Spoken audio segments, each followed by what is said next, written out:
Hi friends, ಎಲ್ಲರಿಗೂ ನಮಸ್ಕಾರ. ತುಳಸಿ food ವ್ಲಾಗ್ಸ್ಗೆ ಸ್ವಾಗತ. ಇವತ್ತಿನ ವಿಡಿಯೋನಲ್ಲಿ ಬೇಬಿಕಾರ್ನ್ ಮಸಾಲ ಹೇಗೆ ಮಾಡೋದು ಅಂತ ತೋರಿಸ್ಕೊಡ್ತೀನಿ, ಬನ್ನಿ. ಒಂದು ಬಾಣಲಿ ತೊಗೊಂಡಿದ್ದೀನಿ, ಅದಕ್ಕೆ ಸ್ವಲ್ಪ ಎಣ್ಣೆ ಹಾಕ್ತಾ ಇದ್ದೀನಿ. ಈಗ ಒಂದು ಕಪ್ಪಷ್ಟು ಬೇಬಿಕಾರ್ನ್ನ ಇಷ್ಟಿಷ್ಟು ಪೀಸಾಗಿ ಕಟ್ ಮಾಡಿಕೊಂಡು ಹಾಕ್ಕೋಬೇಕು. ಈಗ ಸ್ವಲ್ಪ ಅರಿಶಿನ ಹಾಕ್ತಾ ಇದ್ದೀನಿ.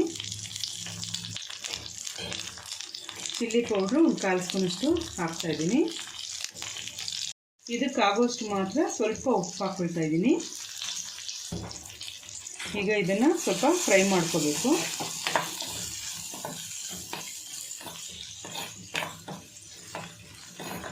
ನೋಡಿ ಫ್ರೆಂಡ್ಸ್, ಈ ಥರ ಕೆಂಪಗಾದರೆ ಸಾಕು. ಇದನ್ನು ಬೇರೆ ಕಡೆ ಎತ್ತಿಟ್ಕೋಬೇಕು. ಈಗ ಒಂದು ಬಾಣಲಿಗೆ ಸ್ವಲ್ಪ ಎಣ್ಣೆ ಹಾಕ್ಕೊಳ್ತಾ ಇದ್ದೀನಿ.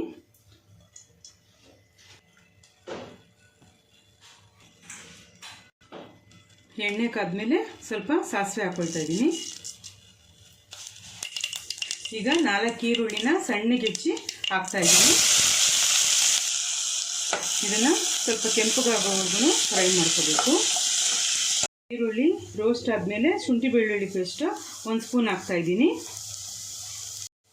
ಶುಂಠಿ ಬೆಳ್ಳುಳ್ಳಿ ಪೇಸ್ಟು ರೋಸ್ಟ್ ಆದಮೇಲೆ ಈಗ 4 ಟೊಮೊಟೊನ ಪೇಸ್ಟ್ ಮಾಡಿ ಹಾಕ್ತಾ ಇದ್ದೀನಿ. ನೋಡಿ ಫ್ರೆಂಡ್ಸ್, ಟೊಮೊಟೊ ಈ ಥರ ಗಟ್ಟಿ ಆದಮೇಲೆ ಕಸೂರಿ ಮೇಥಿ 1 ಸ್ಪೂನ್ ಹಾಕ್ತಾಯಿದ್ದೀನಿ. ಅರಿಶಿನ ಸ್ವಲ್ಪ, ಚಿಲ್ಲಿ ಪೌಡರ್ 1/2 ಸ್ಪೂನು, ಕಲರ್ಗೋಸ್ಕರ Kashmiri red chilli powder 1 spoon ಹಾಕ್ತಾಯಿದ್ದೀನಿ. ಧನಿಯಾ ಪುಡಿ 1 ಸ್ಪೂನ್ ಹಾಕ್ತಾಯಿದ್ದೀನಿ. ಗರಂ ಮಸಾಲ ಸ್ವಲ್ಪ ಹಾಕ್ತಾಯಿದ್ದೀನಿ, ಒಂದು 1/2 ಸ್ಪೂನಷ್ಟು. ಮೊಸರು ಒಂದು 5 ಸ್ಪೂನಷ್ಟು ಹಾಕ್ತಾಯಿದ್ದೀನಿ.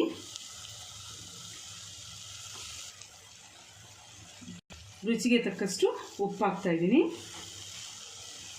ಇದನ್ನು ಮಿಕ್ಸ್ ಮಾಡ್ಕೋಬೇಕು ಚೆನ್ನಾಗಿ. ಈಗ ಬೇಬಿಕಾರ್ನ್ ಹಾಕ್ತಾಯಿದ್ದೀನಿ.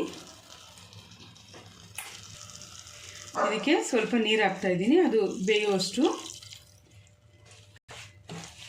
ಇದನ್ನು ಚೆನ್ನಾಗಿ ಮಿಕ್ಸ್ ಮಾಡಿಬಿಟ್ಟು ಸ್ವಲ್ಪ ಹೊತ್ತು ಬೇಯೋದಕ್ಕೆ ಬಿಟ್ಬಿಡಬೇಕು. ಚೆನ್ನಾಗಿ ಕುದೀತಾ ಇದೆ. ಈಗ ಕೊನೆಯಲ್ಲಿ ಕೊತ್ತಂಬರಿ ಸೊಪ್ಪು ಹಾಕಿ ಕಲಸಿದ್ರೆ ನೋಡಿ ಫ್ರೆಂಡ್ಸ್, ಇವಾಗ ಇದು ರೆಡಿ ಆಯಿತು. ಚೆನ್ನಾಗಿ ಮಿಕ್ಸ್ ಮಾಡಿದ್ರೆ ಮುಗೀತಿದ್ದು.